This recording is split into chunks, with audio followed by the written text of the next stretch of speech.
Siz ma'lum bir shaxsning sug'urtalangan mol-mulkiga zarar yetkazdingiz.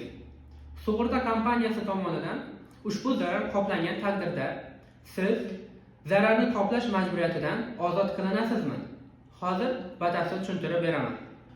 O'zbekiston Respublikasi Fuqarolik kodeksining 957-moddasiga muvofiq subrogatsiya, ya'ni sug'urta qildiruvchining zararni qoplanishiga bo'lgan huquqini sug'urtalovchiga o'tishi to'g'risidagi qoida mavjud.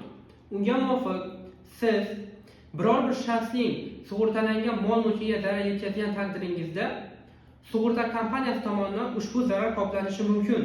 Ammo keyinchalik sug'urta kompaniyasi ushbu zararning o'rnini sizdan talab qilish huquqi mavjud.